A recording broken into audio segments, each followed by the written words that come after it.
Does that make it wider? Oh, minimum zoom limit reach. Okay, got it. Okay. All right. Ernest, hi. Hello, Chris. Thanks for doing this. So we're doing something really different. We're not doing the live chat thing. Okay. And so I'll do the quick overview of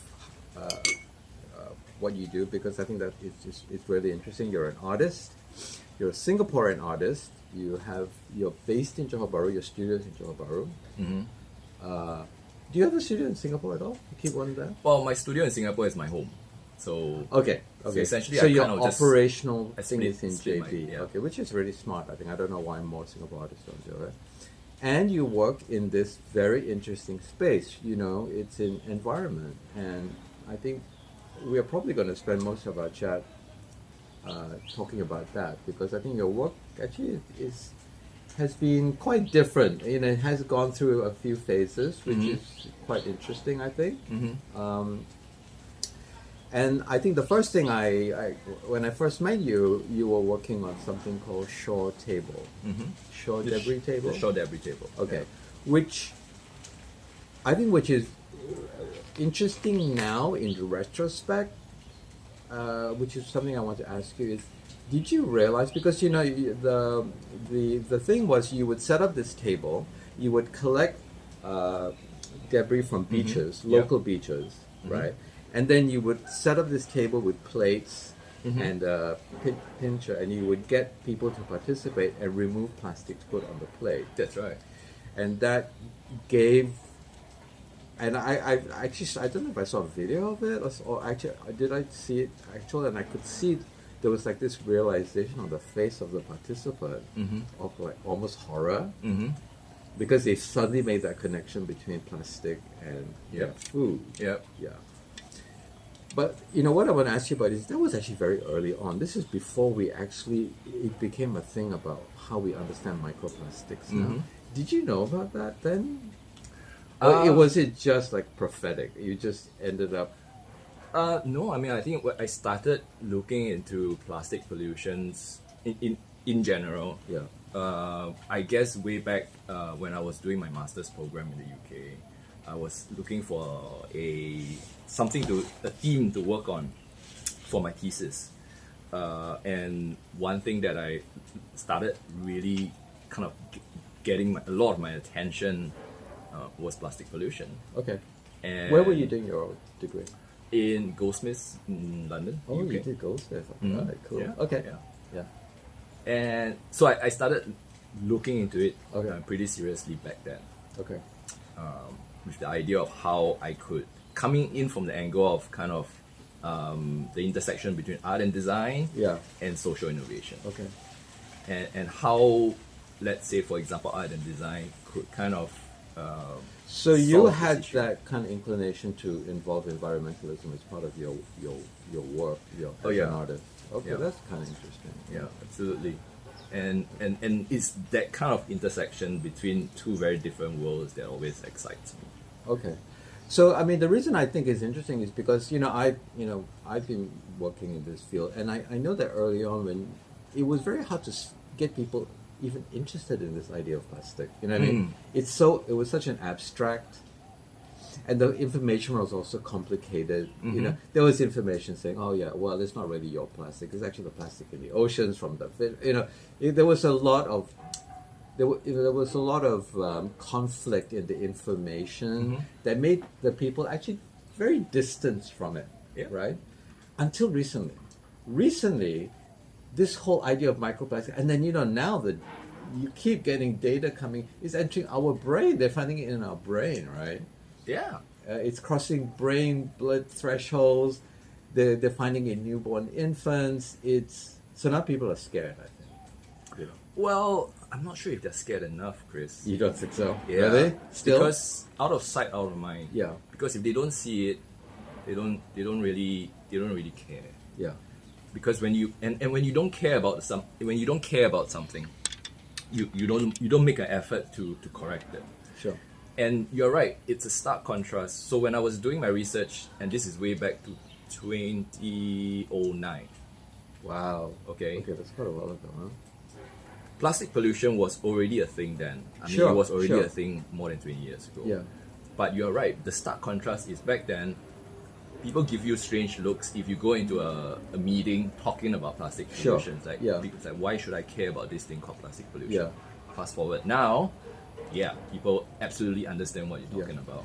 There's also like a global lag. I mean, Yeah. you know, I came back in 2010 and I had already spent maybe 15 years before that. I was living in an apartment in New York City where I had to separate my recycling. Yep.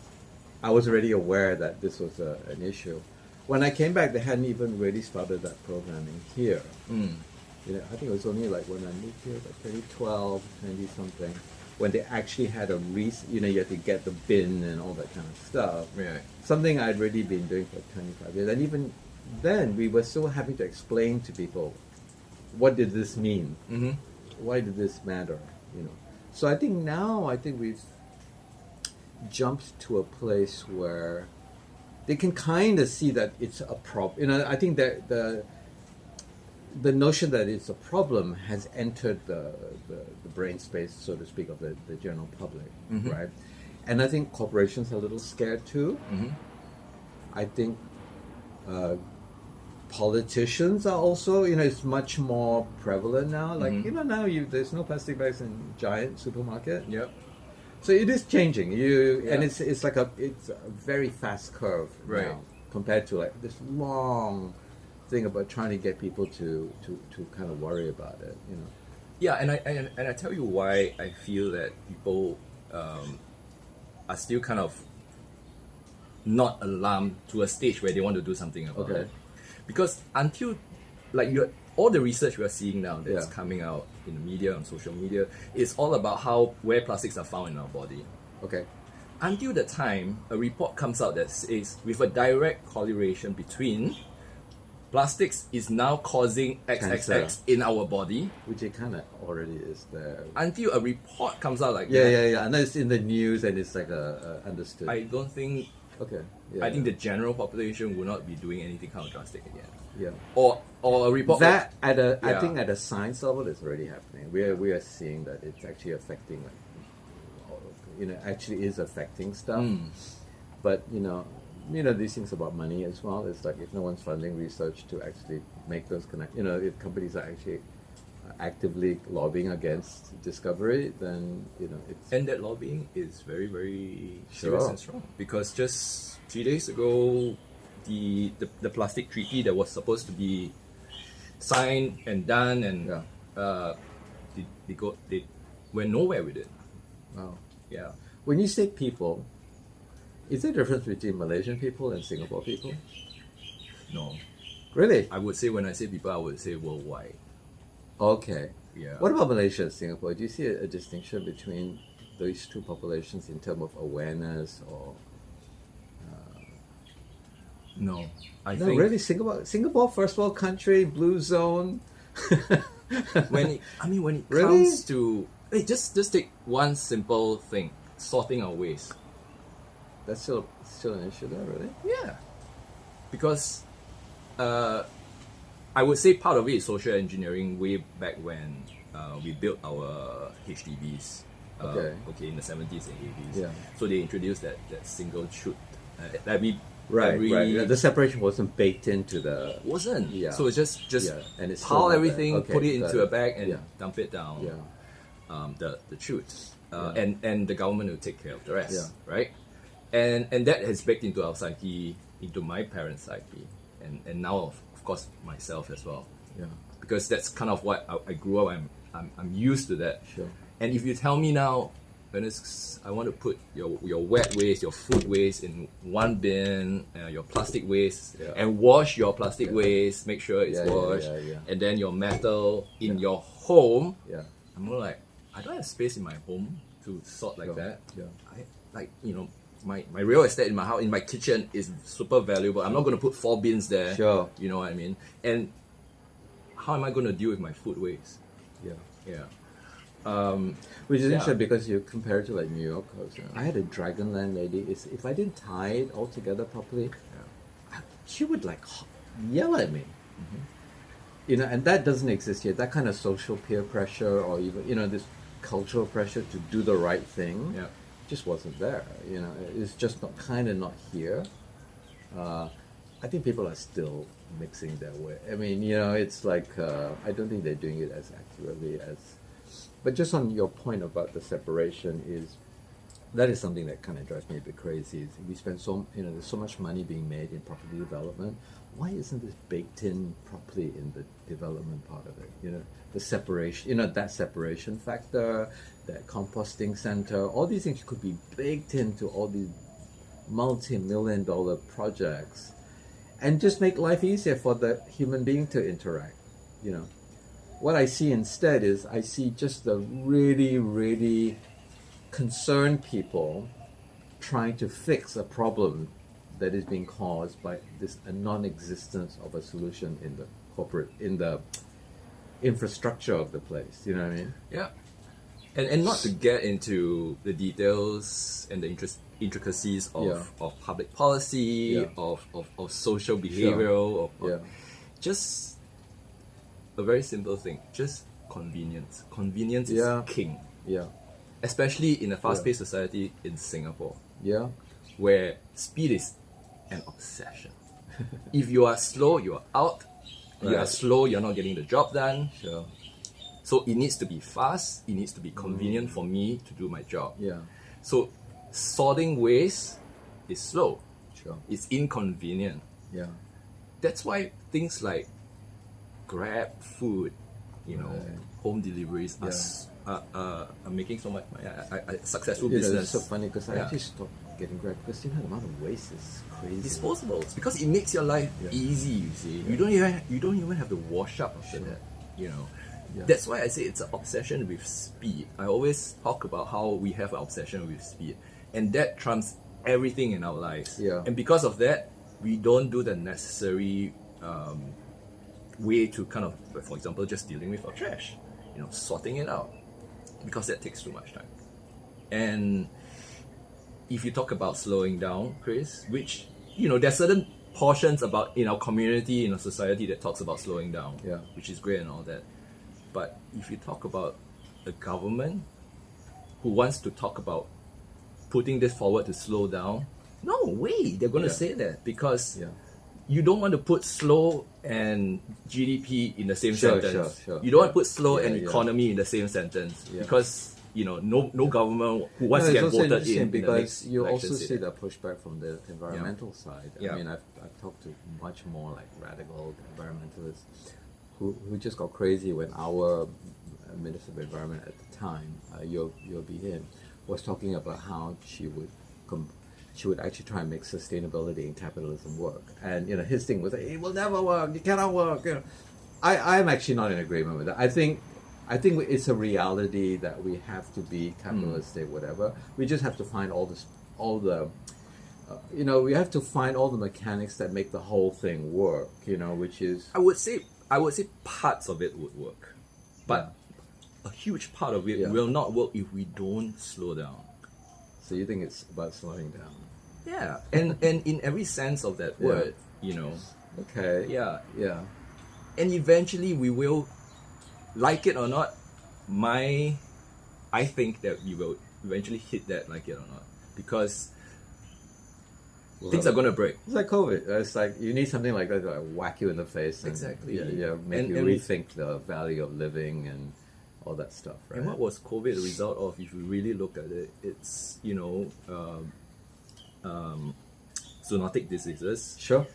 Transferring from the wild to our modern day society. Yeah. Because, you know, whether is it farms or developed land encroaching deeper and deeper into pristine forests, and that's where you start to have the exchange between wild animals. So you're talking about whether is it footbeds or and all that encroaching, and then you have that collision between the two, and that's where things what's exchange. interesting? Yeah.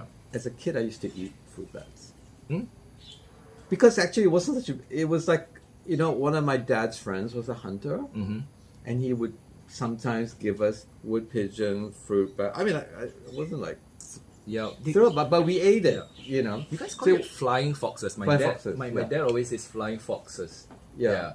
So when it first came out, and you know, there was this sort of language around like all this sort of barbarian culture being brought on, I was like, oh shit. I mean, I did that, you know. We did that. Yeah.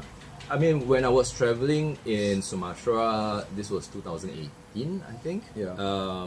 And there were still, I could see flying foxes or fruit bats being trapped and sold. Yeah. And markets, and even from my dad and mom, and like I was told that they used to eat that because it's good for asthma Right. Yeah. That's how we and approach things like food. that. Yeah. Okay. But you see, it's matter of time before something like that happens, Sure. right? Where you exchange, you have an exchange of zoonotic diseases like that. Yeah. So I think this microplastic, just to veer it back to that, I think this whole microplastic thing affecting your health is beginning to do that. I mean, this notion that, you know, this behavior is actually creating these problems. So I'm actually Exactly. starting to see at the capitalism part of it, some fixing. Mm-hmm. You know, there are, we're wrapping this in paper. I don't see innovation sort of catching up. Like, you know, there was a moment when we thought, they're going to make plastic with, sweet potato, tapioca. Yeah. It never really took off, right? Yeah. So we just haven't really seen that. And then you keep, algae. We're going to make it with algae or mushroom. That kind of innovation hasn't been as fast to actually counteract this thing. We've seen political change. You know, it's harder and harder to get a plastic. I mean, it's still there. I mean, a big supermarket is now forced by law to do it.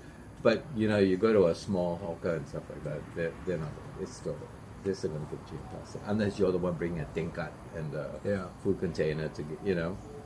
So. I think my issue with these new technologies and innovations when it comes to material science, all great. I do think that you need to improve on material science, things like biodegradable plastics, if you want to call that. Yeah.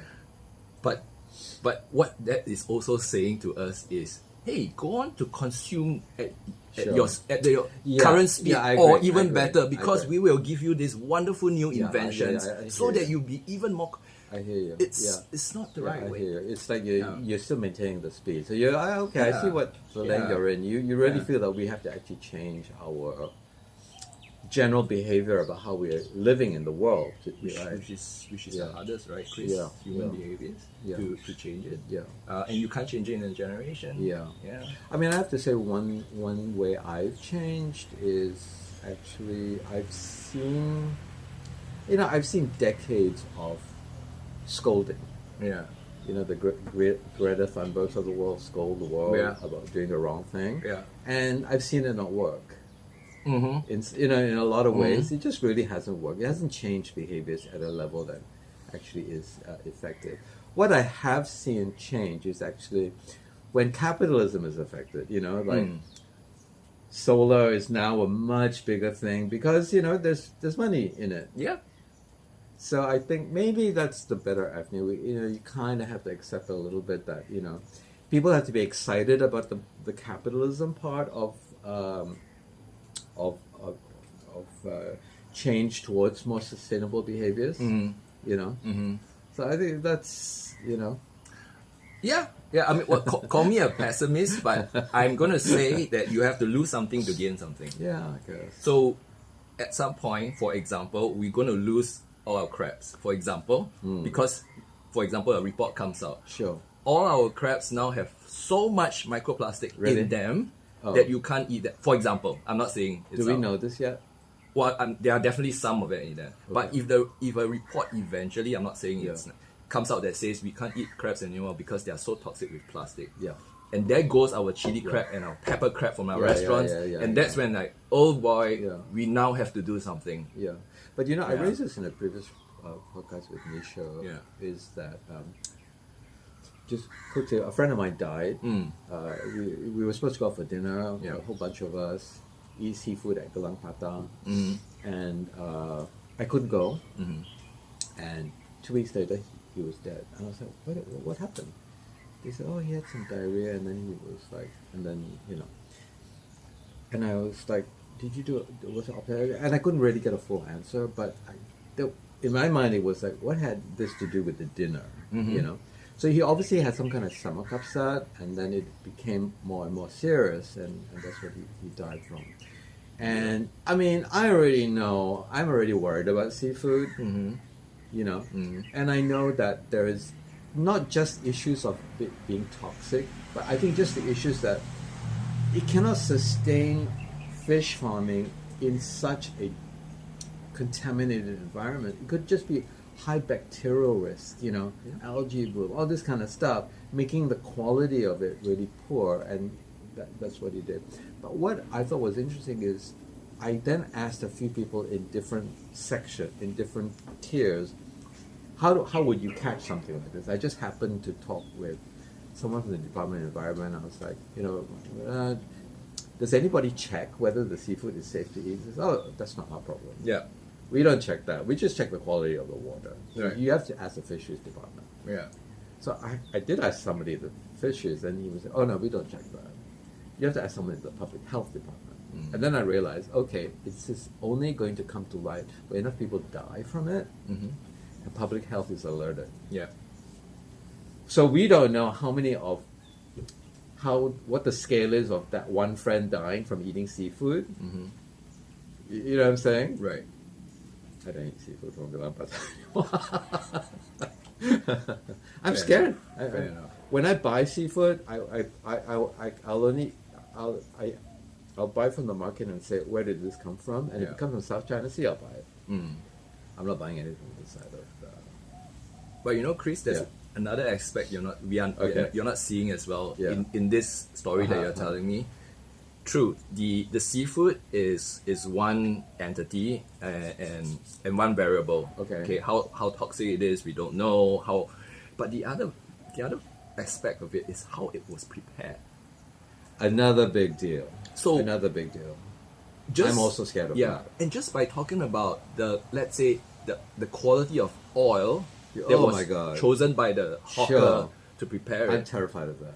Again, coming back to what I talked about our obsession with speed and speed, right? Because now, for example, the hawker who, let's say maybe 20 years ago, is not as pressured by rising rents, could buy better quality oil. Yeah.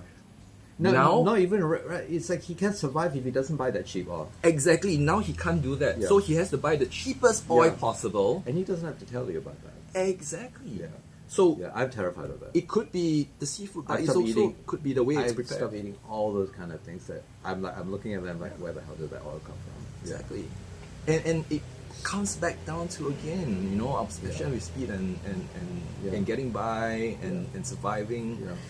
I think related to that also is actually how corporations, how economies drive behavior. For example, like just talking about oil, right? This oil, which is this weirdly contaminated, I don't know what vegetable palm oil thing. When I was a kid, oil was very like Malay and Indian people use coconut oil, Chinese people use peanut oil. There was also like this vegetable oil, it was much, and all of it was good. Yeah. It was all that kind of good quality. Now, or ghee. Yeah. Now all of that is being reduced by price. It's all being driven by price into this cheap also. And I notice this because when you come back many years later, and you're not eating. I haven't eaten when I first came out. I hadn't eaten a lot of things for many years, and then I eat it again. I was like, oh, that doesn't taste like that. Yeah. Because they don't use the same ingredients oil, anymore. exactly. Yeah. So. Yeah.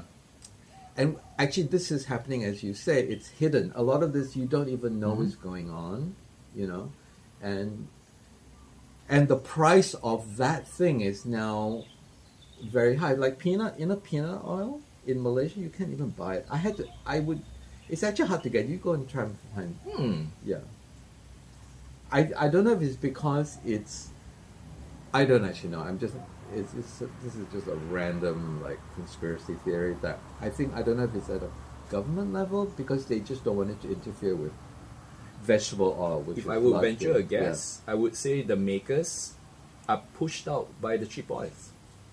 So But you they can, no longer you know, so want- yeah. but you can buy it in Singapore. So I was buying peanut oil from NSK, right, whereas I couldn't find it here. right. You can't. There's no location that sells peanut oil, and it was actually quite pervasive when I was younger.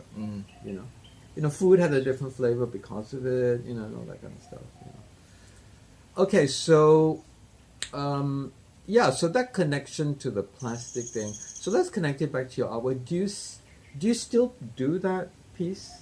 Because Yes. I think that is that could keep. I mean, you're not done with that piece, right? You know, Chris, every time I tell myself I'm done with it, Because as a creative, can't you must be. be bored with it as well. I mean, it's like you after so many times you're like, oh, God, do I have to do this again? but every time I install it and people come talk to me after they have interacted with it, It's powerful, they right? always tell me that I had no idea it was that much. Yeah. They will either say that or they will accuse me of throwing the plastic in to show people. Oh, It's I like, see. So Ernest, Yeah, do you do yeah, that? yeah, Do you yeah. want to shock us so you throw the plastic in? Oh. I said, I don't have Oh, wow. time to kind of snip People the actually plastic think that, in. huh?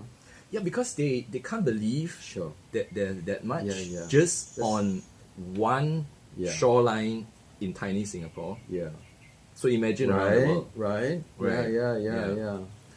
And that's why it just drives me to install it, to talk about it. as Yeah, I much think as it's can. a great piece. I think you should keep doing it. Yeah, I really, you should be doing it abroad. I mean, you should be doing it in Europe and America. You know, I think because that realization is so powerful Mm. that I haven't really seen it in any other, Yeah. piece of work. Okay, let's move on to your next.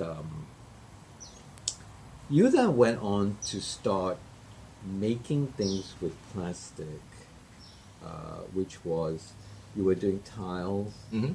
tabletops, Mm-hmm. and then later you started to make like jewels and things like that, right? Yeah. Okay. I'll put a link to your website so we can Thanks, actually, yeah. they will take that. So that's like an interesting shift because, and it, I really resonate with it because I hated working with plastic in what I was doing. Like I would hate growing things in plastic. I was like, why would you make your garden so ugly? Like, you know what I mean? But you had this this very interesting approach to make something beautiful with it, something artistic, of artistic value. So they were really quite beautiful. And then you were also working with corporations, which I thought was also quite interesting. You were like putting tabletops in resorts like Potato Head and stuff like that. So people were actually kind of confronted with this, but it was beauty. So that was a kind of a shift away from it. Okay, another thing is I saw other people do what you would do, but they were making very low value items. You know, like, I don't know, coasters, that kind of stuff. But you were actually making things of high artistic value, which I thought was, and so talk to me a little bit about that. Like, what made you think of doing that? Okay, so I would say on one front, it was very much about how I wanted to see waste as a resource. So specifically plastic waste, right? Because, but we know plastics are already being recycled on an industrial level, but they are mostly downcycled. So a lot of the plastic waste that are being recycled become like, those container pallets. Usually it's the wooden ones, but you see a lot of plastic ones, the black color ones. Yeah. So a lot of them are recycled plastics, and they are usually black because when you downcycle, you don't care about color. Sure.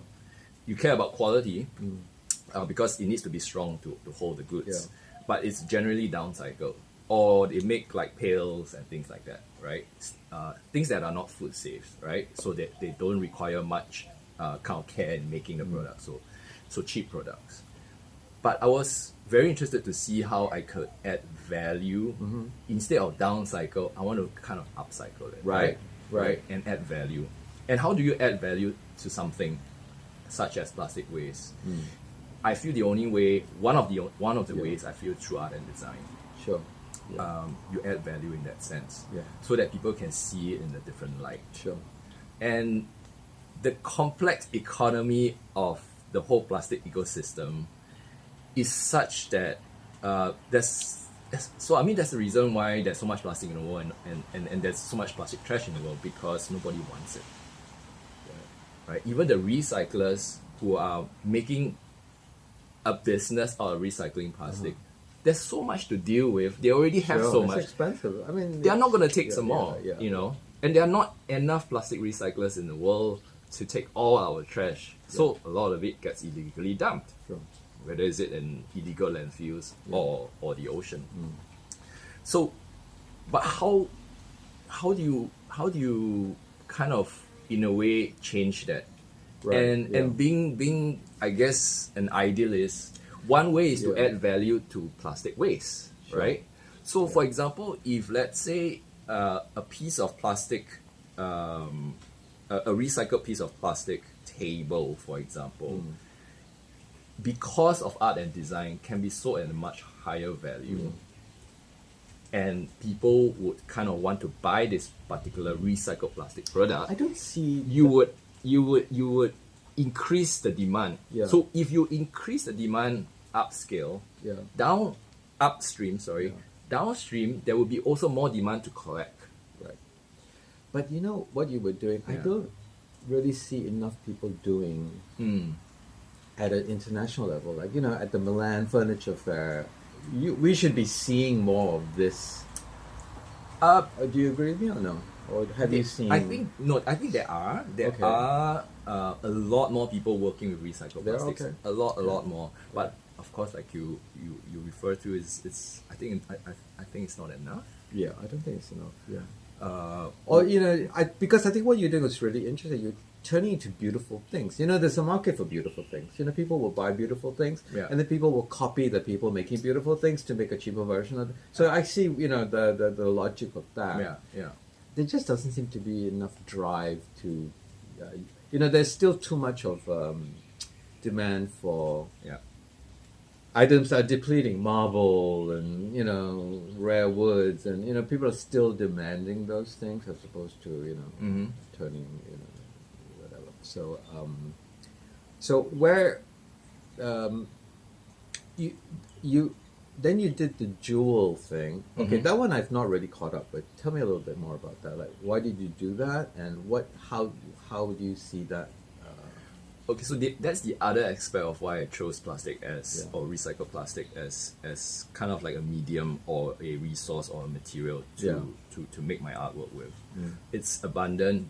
It's abundant. It's Yeah, free. sure. So can I start making art objects using it as well? Right.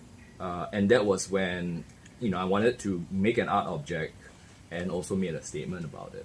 Yeah. And the stones or the jewel-like stones that you were referring to, that piece of work they're called plastic glomerates. But Okay. plastic glomerates are also a scientific term that's kind of recent. That's came up by researchers who found plastics fused with natural materials on our And that's shoreline. what that is? Yes. Okay. Yeah. Also, it's fused with Yeah. other things. So basically, all that plastic trash that's floating in our oceans get, because of the sun, because of the waves, they get fused with Interesting. Huh? pebbles, stones, sand, Cool. even organic Oh, material. so that's what that is. Yeah. So it was talking about how in say 400, 500 years next time. That would actually become a natural material. Exactly. Wow, that's interesting. Because we are already starting to see Sure, it now. sure. Yeah. So an archaeologist 500 years from now, when they dig out and they see this material, it's like 500 years ago, these people were really obsessed with this material. Sure. And they were so right. obsessed that it flooded their entire ecosystem yeah. and environment. And that was what the researchers were looking at, and that really fascinated I'm me. seeing like it. I'm seeing it enter like they're making bricks with it. They're putting it into concrete. It is slowly but you know, with all these things, there is a R&D cost which nobody wants to pay for. Yeah.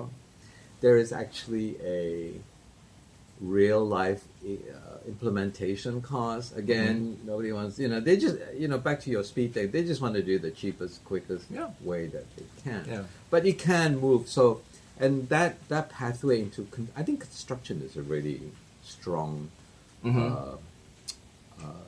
arena for this. you Right. know. Because like I see like aluminum being really used more in construction because it's cheaper, it's easier to, you know, and people actually recycle aluminum a bit better, you know. So I think it will, you know. So there is a, you know, maybe I'm a bit more of an optimist than you. I do see the possibility of it moving in, you know, we move away from even cement, even concrete, which is, you know, really polluting. You know, there was this climate something thing in JB, and I wanted to see one program, and I was like, who's running this program? It was the Cement Board of Malaysia. They're like the most polluted, you know. So, you know, I didn't do it, and then later I was like, you know, what are they doing? So it turns out they're just using the waste from the steel manufacturing, the ash. Right, or previous construction debris. Oh, is it previous? Yeah, Debris? yeah, Oh, I didn't know yeah. that. And plastics are being used and infused into, you know, like even road. Okay, that's great because, you know, yeah. I mean, to be honest, I'm not sure if that's great as well, because as you wear the road away, Yeah. the microplastics come flying into the air. Right. But Let's you- go back to yeah. your. Where did you see that? Did you just see them as just objects? Yes, I saw them as just art objects. Yeah. So you just wanted them but, displayed as beautiful things. but I want people to question Okay. when they saw it, and it was like, Good what? luck in Asia. People don't question shit like It's that. What's that? What's that? What is that? You know. But don't you find that people are not curious here about stuff like that? People are just looking Curiosity, for yeah. that thing to conform to their idea, Yeah. and then they're like, "Oh, cool, okay, that's what that is." Yeah. Well, I guess that's where we come in, right, as creators. Okay, right? yeah. We need to shake their world Yeah, a bit. okay. Yeah, and give them something more to think about.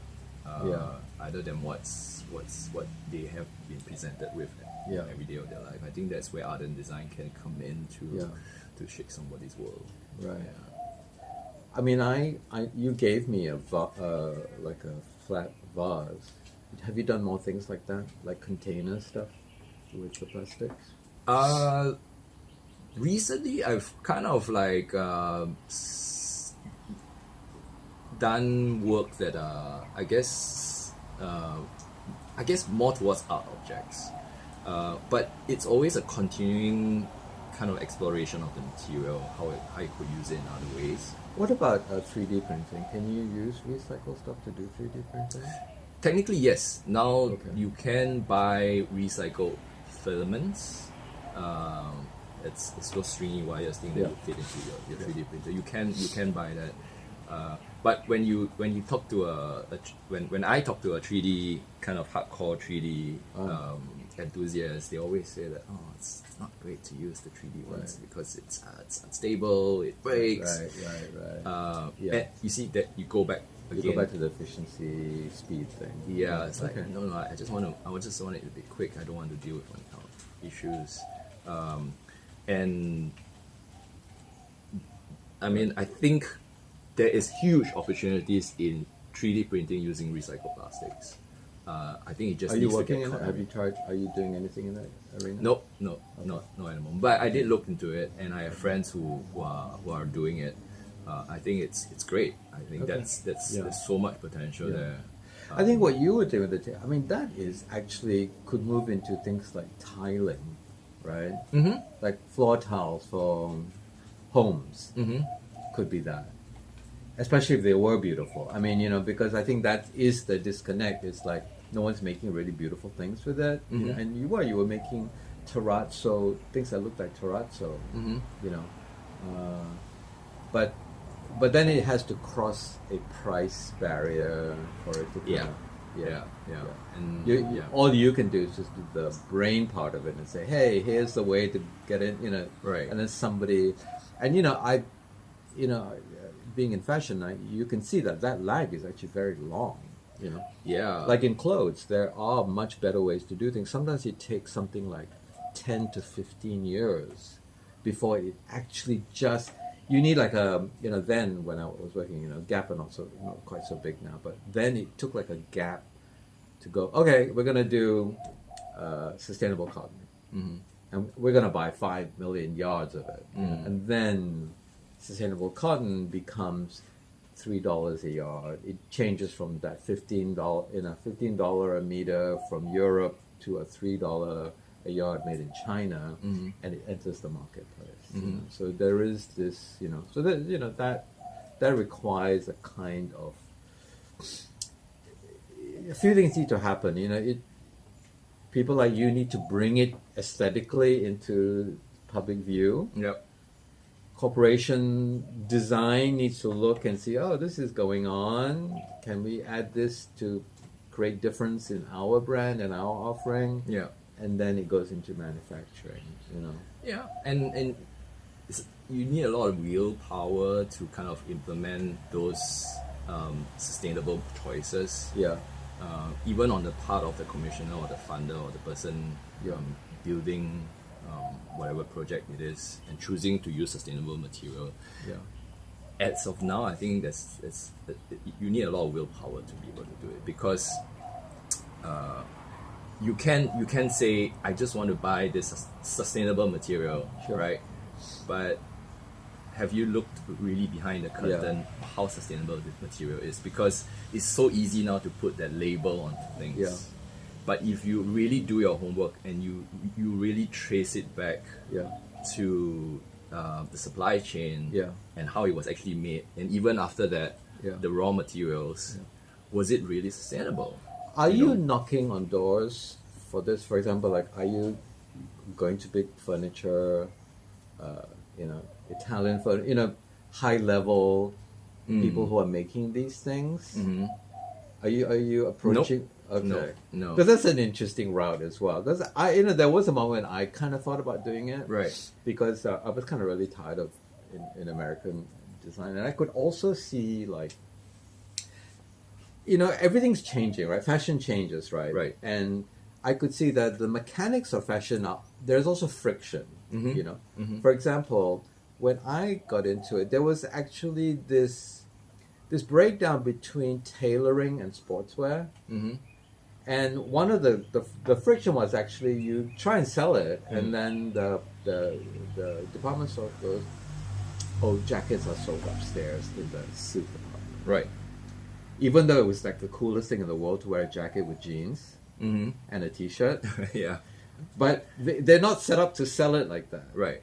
So it now has to be sold in the designer sportswear section. Right. So your average Joe couldn't buy into it. Even when I arrived in the US to work in New York, you couldn't buy a black t-shirt. Comme des Garçons, like, wowed the world with an entire black collection. And she actually make a big deal about it. She would wear sunglasses. She would make people change their clothes if they came in wearing red. Right. She was like, I can't look at color. Right. And she did a black t-shirt, and the black t-shirt was $200. Right. You couldn't buy a black t-shirt at a department store. You could only buy white, heather gray, hunter green, navy blue, Right. burgundy red. Right. All right. It took like 5 years before like a Gap came and said, okay, here, you can buy in black, and you can also buy it this year's fashion colors. Sure. Yeah. So that is like this shift that kind of goes on so there's this friction going on all the time. Absolutely. So with that thought in mind, so I saw the sportswear thing, and I could smell athleisure coming along the way. Tracksuit with sportswear. Same problem. Oh, we sell athletic clothes down in the basement. Yeah. So there was nothing. So I knocked on a few doors. I actually, I knocked on, what did I I contacted like Nike and people like that, and they were not interested Hmm. because they were technical designers. Right. What they were doing was technical clothes for utility, for running. They weren't doing fashion clothes. Hmm. Of course, now it's all changed. Now it's like now they've got fashion designers in their design departments. Yeah. Same thing. So the world changes, but it also, unless you actually work in this industry, you don't actually see those changes. Like when I first started in the States, they actually had back rooms that would make things. Mm-hmm. And then it would go into your design meetings. Now nothing is made in New York. Everything is made in China and whatever. Mm-hmm. So now they actually have to hire a technical designer as well as the aesthetic designer. Right. So there's two designers working on it. Right. The technical guy is only working with China, doing the pattern making and the stitch detail, whatever. And I would be the aesthetic designer, and I'm like, okay, it's this color, it's this shape. Right. And I'm looking at the trends, and then we're putting it together. Mm-hmm. Now it's actually shifted. Now a lot of company, and then the other things I've shifted are, for example, when I was doing it, there was no such thing as a printed T-shirt, graphic design. You would buy graphic design from a graphic design studio. Mm-hmm. Now they actually have graphic design departments In-house. It should. So why don't you want? Because you could. I mean, you could probably get like a big design house interested. Yeah, I mean, I could, but then again, Chris, I don't think they need me, lah. Yeah. Okay. Yeah, I think they have. Yeah. I think what's interesting though, I would say, is they have started to look into sustainable materials. Sure. So, I mean, you're talking about any kind of the big brands now have departments who are starting to look at sustainable materials. And I think what's important is also they are looking at using their own waste. So, for Right. example, I think Adidas reuse some of the foam waste from their shoe manufacturing to make the soles and things like that. Yeah. And I really think that if companies, huge companies such as Adidas, Nike, and what have you, start to kind of be so circular within their own manufacturing process. Yeah. I think that's a huge change because they are so mainstream, they are so big brands, and their production quantity is so big. They can make a real dent in changing how things are manufactured. Also, there's technology and the uptake of technology. For example, in shoes. Yeah. Like now, everything's knitted. Have you noticed? Shoes are knitted. Yeah. They're fabrics. They're not even shaped things anymore. Yeah. It's really quite interesting. And I think on our part as consumers, if we can say, Nike, I'm not going to wear Nike unless you make it out. That change. Yeah. I think if consumers start to talk like that and say and I think we are inching there. Yeah. But if we start to do that, I think that's where we can change things a little bit to be better, especially when it comes to consumerism. Yeah. To demand our favorite brands to be more sustainable in their making, and I think that's so important. And we have that voice, right? Yeah. Because if we can all together say that we will only buy if you are more sustainable, then they are definitely going to change. Yeah. I think there's also, I see also that you want to, you're an artist, you're not a designer, right? I understand that you want to stay in that lane. That means I just give you the idea, You figure out all the technical parts of figuring that out. I mean, I will figure out the technical part to bring it to life in the world, but I don't know if I'm interested enough to be involved in the technical, into the techniques of actually making this a business, right? Yeah, I get that. Yeah, which is probably why you shift into another space of ideas, which is good too. It's just the way you work as an artist. So let's talk about your most recent thing, and then if we've got time, we'll talk about your water thing. But your most recent thing is, I think, another area that's also really interesting. When I first saw it, I was like, holy shit, this is so cool, because it's also something that resonated with me because sometimes when I do programming with kids, I try to convince them. I try to talk to them about how wildlife doesn't have a voice. Mm-hmm. You know what I mean? Mm-hmm. I'm like, you can articulate what you need, Mm-hmm. but wildlife, all they do is just deal with you, pushing them out of their city. Yeah. So they don't have a voice. Mm-hmm. So I'm always encouraging kids to articulate right, like so that they understand this subject of life. Mm-hmm. And that, to me, is actually the foundation of this new work that you're doing. And what's the name of it? The bones thing? The Beach bones. beach bones. Yeah. Yeah. Because I feel like it's the earth talking. It's like, Yeah. in a way, you know what I mean? It's suddenly it's got this voice. It's like the ghost of Christmas past. speaking, which I think is so cool. Thanks. Yeah. And so is that how you kind of develop it?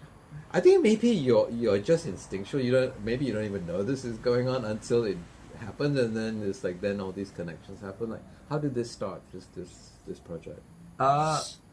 Okay, so I think there's a lot of elements of what you Yeah, mentioned when it came to this project. So it's all started when I was, I'm running an artist in residency program on Nikoi Island. I think you know that. And on Nikoi Island itself, like a lot of Southeast Asian islands that are near coral reefs, a lot of the dead corals get washed up on the shore. Sure, yeah. And I'm sure you have seen plenty of times when you go to the islands. And as I was walking down the shore of Nikoi Island, of course it's something that I see all the time. And at one point in time, I saw one of them that stood out to be an alphabet. Yeah. I was like, wait a minute, this looks like an A, right? Yeah. And then it's like, if there was an A, there must be a B and a C and a D, right? When was this? How long ago was this? This was almost 2 years ago. Okay, so not so far. Quite recent. Yeah. Okay. So I was like, okay, I'm just gonna collect it. I have no idea what it was meant to be. Yeah. But I'm just gonna collect it. And I'm a big kind of beach comber. I love I love going to the intertidal. That's my happy place. Really? I love kind of picking up like a huge rock and see what's underneath and say hello to whoever's living there. And so that's kind of my happy place, right? And I would happily just go and hang around that area. And so I started just collecting. It's kind of meditative as well. As you walk down, you all you do is your mind focus on looking for alphabets, and you don't think about your problems. I don't think about my problems. Right. I just for that good 1.5 hours, I just go do that. Yeah. And so I have this bunch of alphabets that I kept. And that was when it's just like, wait a minute, I think I need to, I'm meant to do something with these alphabets. And if I'm meant to do something with alphabets, then am I meant to use them to say something? Yeah. But you could figure out what to say. Not what I want to say, Chris. What does the ocean want to say? Ooh. Right? So you actually thought that? Yeah. Because it can't be my voice, and I don't want to be. So I was kind of right. You were actually letting the ocean speak. Yeah. Okay. And then I was like, okay, so how am I going to find out, right? Yeah. What do they want to say? So I started looking at and understanding the idea of coral bleaching. That a lot of our oceans are facing, a lot of our coral reefs are facing, and what causes it, and how it loses its coloration because of rising sea temperatures, and eventually die off. And so what I actually have with me are dead bones. It's like end of life, dead bones of the ocean. Yeah. And you know what that reminded me of? When I scattered my uncle's ashes into the sea. But it was one of his wishes before he passed, right? Yeah. He was a fan of the ocean as well. And as I was doing it, I mean, his bones, and when it really resembled. So I started I started to look into Okay, so that set you on that path that of path. that. Okay. And that was when you are going on to your next stage in life or to another world, Yeah. you or I or we say something. We want to say like our last words. Sure. We want to pass on maybe knowledge or pass on or express our feelings to our loved ones before we pass on. And what we say and what people say as their last words could be so powerful. And that's when I started looking into last words of people who have passed on. Okay. And again, back to what you said just now. Yeah. What would be the last words of a coral reef before it passed Okay. on? What would be the last words of a shark who was fished out of the ocean because people want to eat its fins? Right. They must have a last words as well. Okay. And I'm a firm believer that animals are sentient beings. Okay. Okay, that they have feelings and they can, if they have vocal cords, they can probably express what they feel, but a lot of them or most of them don't. And so I started to kind of parallel the last words of people, and pair them with, for example, kind of juxtapose them in terms of a marine animal or a land animal. How would they feel? Right. Because our last words reflect how we felt when we were alive. Sure. And how we were treated. Right. Or how we want to be remembered. Right. And I'm pretty sure an animal who is passing on would be the same thing. So a deer who is trapped in a forest fire that caused by climate change. Right. If you ask me, will be really pissed off. Right? Because hey, I didn't cause this fire, you did. Yeah. You humans did. And what would be its last words then? Yeah. We certainly can guess if it was a human being being trapped in a forest fire, what would be his last words, right? And so I got into this psyche about last words. Okay. And I started spelling out the alphabets based on last words of people who have passed. Where did you get that from? Like, where was that information? Like, what people were saying? How did you? Yeah, so I looked to a lot of last words by well-known people are recorded. Okay, in history. yeah. Okay. But I didn't just want to look at that demographic. Sure. I also went. So I did a huge. I basically started for a good 2 months. I was looking at obituaries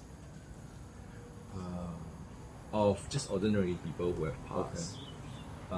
And try to fish out because some of them they do publish their last words or their family member. Yeah, that's true. Yeah. So I started to dig into that and understand and read, and started collecting these last words. So in the work in Bleach Bones, these are last words of people who have passed. Some more famous than others. Some just ordinary people. Yeah. And they are I spell them out with the white corals, the bleach corals that I found on the koi, as the work.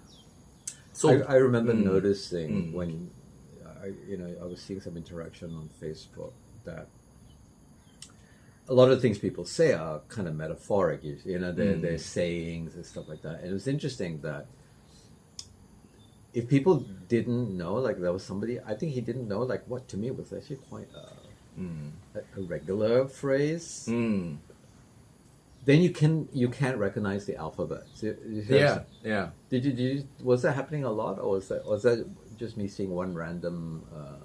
You mean the phrases? Yeah, they couldn't recognize the phrase because they didn't know the phrase. Of course. Yeah. Which usually you do. I mean, that's how you're not even looking at alphabets. It's like it all looks together, and I'm like, oh, that's what it's saying. Yeah. Right. Right. If you didn't know that phrase, then you start to have to look at the alphabets, and then they're struggling with the alphabet. Right. You know. Yeah, I think I would say it's most people the first question would be, how do you get this phrase? How do you find this phrase? And then when I tell them these are all last words of somebody who have passed on, it lands them in a different view of the work. Okay. Yeah, they see it very, very differently Yeah. from an entirely. So they realize, oh, these are not words of Ernest, the artist. Yeah. These are words of somebody else. Okay. Juxtaposed Yeah. in that context. Yeah. And then I feel it gives a lot more meaning and layer Yeah. to the work in that sense. Those things, are they coral or are they shell, or are they just a mix of things? They're actually Coral. bones of animal. Oh, so it's coral. Corals. Yeah. Yeah, corals. So it's really translating into the last words of the coral reef who are dying and getting bleached, right? It's kind of interesting. yeah. Because like you say, they can't talk, Yeah, right? yeah. So here's their chance. Yeah. to- So the only way I can kind of, or we can try to kind of maybe understand what they could be saying was to juxtapose, at least for me, to juxtapose somebody else's last words, and have that contrast. Because ultimately, what's happening to the corals is done by us, humans. Yeah. So we have certain responsibility into Yeah. what caused them to die in the first place. And I like that juxtaposition, and I like that that tension when it comes to putting these two elements together. How did you sell it? Were you selling it as artwork? Could people buy it? Yeah, so they were photography artworks. So people could just buy the print. Oh, they could buy the print. Yeah. Oh, that's Yeah. interesting. Okay. Uh, Could they so- buy the actual artwork? Could somebody buy it? You mean the corals? It's a painting, really, in a way. Yeah, right? so the specimens, the corals itself, they are on display, and anybody asks me, it's like I don't own them. It's on loan from the ocean. Oh, I Chris. see. So you won't sell the piece. No, yeah, because Okay. I don't own them. Because you're in a tradition of Yeah. artists Yeah. that use words like Jenny Holzer and people like that. Yeah. You know, Yeah. so it's quite interesting. Oh, interesting. Why not? Chris, I don't own the Let it- corals. It belongs to the ocean. I'm loaning them from the ocean. I think eventually I would return it. Oh, really? Yeah, and Okay, I mean it's yeah. fair enough. You're capturing it and selling. Yeah. Okay. Yeah. Okay. Yeah. Okay. I'll give you one example of one of the quotes, one of the words, phrases that in the shows. The phrase goes like, "Those without capital gets the punishment," and it was the last words of a inmate who was on death row, Ooh. Okay. right? Where? In the U.S. Okay. So this was some guy in the 70s who was on death row for murder. And that was his last words, right? Those without capital get punishment. And it's so true for our environment and our marine creatures and our natural environment. Yeah. They don't have a voice, Yeah. and therefore they don't have capital. Yeah. So And- what's going to be your last words? Did it make you think about that? Did it make you think about your mortality and stuff like that? Yeah, I mean, of course, absolutely, right? Yeah. So what's going on your tombstone? I don't know yet. Did you think about it? Nope. Here lies Ernest. dot. Yeah. Nope. I have not thought about it, but I was listening to a podcast recently about the meaning in life Okay. and looking for the meaning in life, right? Yeah. And in one of the podcasters, he was talking about how I thought it was really interesting how when you go to a graveyard or a cemetery, nobody is going to care if this person was the richest person in the world Yeah. back in 1977. Yeah. So even if your tombstone says this man was the richest man in the world in 1977, Yeah. nobody gives a shit. Yeah. You're dead. You're gone. dead. Yeah. And that really got me thinking. Yeah, it's so funny. You know, Yeah. I actually did, I think it was sixth form, and there was a school magazine, and they were looking for poetry. I'd never written a poem in my life, and they were like really pushing us to do it. Yeah. And I wrote a poem called Yeah. Etc. Oh, Right, that was the title of the poem. okay. And I just remember the last line was, "Earth, dark worms, etc." Earth, dark, worms. Dark. Worms. That's it. Oh. Yeah. So it's definitely occurred to me that I guess it sort of kind of relates to my atheism. It's like I didn't believe all that stuff. It's like for me, the reality is that's what happens to you. Yep. Yep. You're just gonna be part of. I do like this idea of. I did read something about the physics of it and how it actually ties in with maybe some Buddhist notions of energy. Mm-hmm. You just return. You release energy when you die. Yeah. You become dirt, but that energy goes back into what's the word for it? Like a collective consciousness. So to me, the idea of a collective consciousness, there is something to that. I don't. Mm-hmm. Otherwise, I don't believe that. You're not going anywhere. To me, and related to the atheism is also I always think of my dogs. I always think like they're so moral. They're such moral creatures. Mm-hmm. They behave so well. They're not mean to each other. They're really kind of nice to each other. Like they don't fight over bones. I mean, I guess some dogs do, but and I'm like, no one's taught them that. They didn't have to go through some whole religious existence to learn this idea that they should be nice dogs. And they're always doing nice things. It's in their nature. It's in their nature. I think it's in our nature to do that. Yeah. I think it's actually, if left to our highest purpose, it is in our nature to be, to be good and nice, Yeah, but I think it's also in our nature to destroy ourselves. I think we learned that along the way. Yeah. I think we learn other things like greed, power, accumulation. All these things are actually things that we learn along the way that make us bad, I think. Yeah. Yeah. I think right now, we are such complex creatures, right? Sure. Because of our big brain. But I think it's that yin and yang, it's the black and white, right? It's the good and bad. Yeah. And what kind of overpowers or overwhelms the other eventually, I think that would, I have no idea, Chris, really. But with the way things are going in the crazy world right now, you know what's pushing, what's overwhelming, what's the other right now. And sometimes I don't understand what's going on. Sometimes I don't understand why are people. I don't understand this drive. It's like we are actually moving back. It's almost as if we've forgotten all these centuries of progression and human enlightenment, and we are behaving in such barbaric ways in a way. I'll be philosophical about it and say that everything happens in a cycle, right? It's like cyclic. Yeah, I agree. Yeah. I'm waiting for the next one. I probably won't live to see it. We both won't live. So if let's say this cycle is dominated by the bad and the negative, sure. maybe then the next cycle will be dominated by the good. Yeah. And I think, and it's also part of the work in Bleach Bones where I looked into Buddhism teachings. Interesting. Okay. And in Tibetan Buddhism, there's a term called Bado. Okay.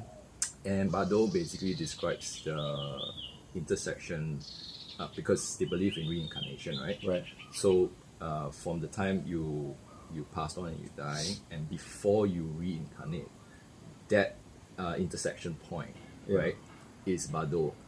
That point before you reincarnate. And that is also the point where you have the greatest potential to change, to make a change, right? Okay.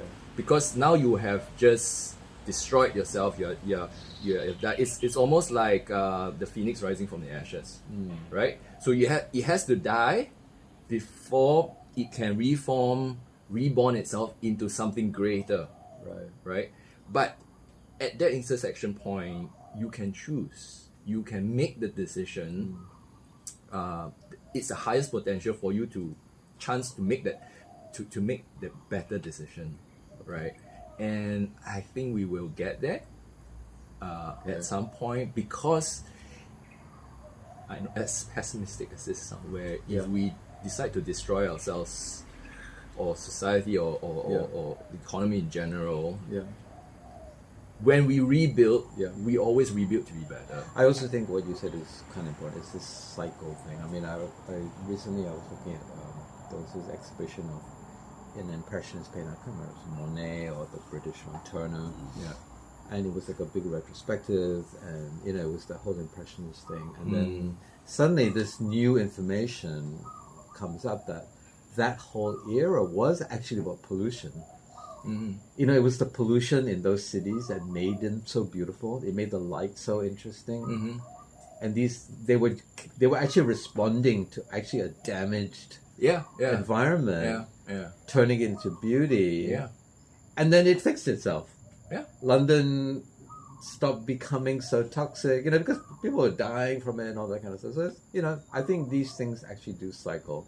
You know, we will move into another territory of us killing ourselves, and it will suddenly, you know, like right now, solar is just battery. The cost of batteries, the cost of solar, the uptake of it. That, you know, we're probably going to see a shift, maybe in our lifetime, of how energy is, you know, utilized.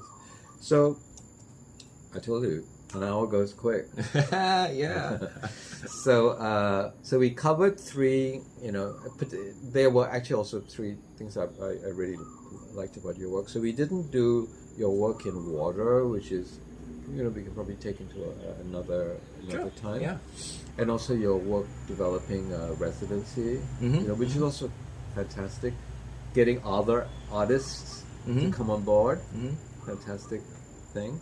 But let me ask real quickly: are you working on something new at all? Are you moving in a new direction? Have you at the beginning of another cycle of things? Yes, actually. Can you talk about it at all? Well, I'll give you a little bit of a description, I guess. Okay. Well, it's about play. Play. Yeah. Ooh. And it's currently titled The Fun Fair of Forgotten Futures. Wow. Okay. Yeah. How does that connect with environmentalism? Okay, so it's almost like a rehearsal of what's to come, or a rehearsal of the things that we are doing to the environment. So when the installation that I'm building, you actually play with it, but it's also an act of a rehearsal or act of what we are doing to the environment. It's so funny because it is actually part of like my work as well. You know, children's play, playing in nature, all this kind of stuff is like a big deal. There's actually a play deficit. There's a nature deficit. These are all things actually affecting how children are growing up. Affecting their empathy. It's affecting their how they treat other people, how they treat the planet, and it needs reversal. You know, and it's reversible. So now there's also information that says, you know, if we do this, we can fix some things. What is your timeline for this? So you've already got a project in place that you're starting to put together? Well, I'm presenting it at Ombak. Cool. So I'm presenting a version of it at Ombak, and then the bigger version would be presented in Singapore. I think early next year. Okay. So Ombak. Do you have any material about the Ombak thing that I can put on as a link for the work? Not yet, because you're not the only one asking me. Because it's a work in progress. So I'm busy crafting the work, so I haven't done any kind of publicity for it. But yeah, I mean, I think that's where I can and I totally agree with you about working with children. And sharing. And having that ability to offer them a very, very different perspective Yeah. of what of even the education system they are already receiving. Yeah. And I I mean, think they you have no know that. control on it. You know? Exactly. Someone else is creating that world for them. Yeah. And I think of that because, you know, at my advanced old age, I can also remember how I played as a kid. Yeah. And actually, how I played as a kid is what we're trying to, you know, you actually have to go and do a forest school course now to learn how to create that situation for a Exactly. kid, which was my situation, you know. You know, it was just go outside, don't come back in until lunchtime. You know, a quote, I know of this quote that haunts me all the time. Yeah, It's like, it goes like, every evil in the world yeah. can be traced back to bad parenting. Ooh, scary. Yeah. So whenever I think of that, it's like, there's a lot of truth in that. Yeah, Yeah. So, I mean, what do I know about parenting? I don't have kids. same. Yeah. But I've worked with a lot of kids, so you know I've But seen from it. my own Yeah. experience playing in the kampong and the longkang drain when in my grandmother's kampong, Yeah.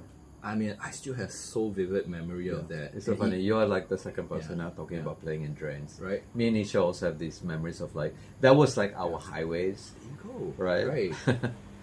And you know that still guides me Okay. till today. Okay. Being next to a pristine stream, a lush forest or lush jungle, Yeah. I cannot underestimate that at all. Yeah. That's so important. Yeah. But that is so it's totally cut off from the psyche of our present day students. Yeah.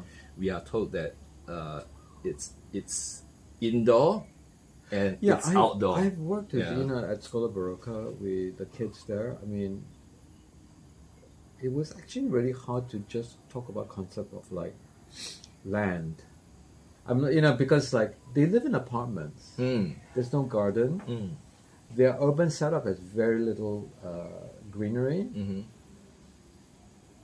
They actually don't understand the concept of soil and dirt and land, and because I'm like, so you know, so I would question like, are you a bird? Because you're not connected to the ground. You know, it's actually we have a lot of issues with a very urbanized child now. Even birds are more connected to the ground than Right? us. Actually, and birds are wild. Exactly. Our kids are not, you know, allowed Yeah. to be wild. You Yeah. know, they're kept in very, very, Yeah. you know. All right, so that I can see that this could be a very interesting. That This we could could talk be- about 1 hour about that play thing. This could be a 3-hour thing. All right. Thank you so much for having me. Thank you. I enjoyed the conversation. I mean, I always enjoy talking to you. Yeah. There's very few people like you doing this kind of thing here, and never mind in the world in general. So Absolutely, I man. certainly appreciate you. For it. Yeah. All right. Thank you. Thanks for having me. Okay.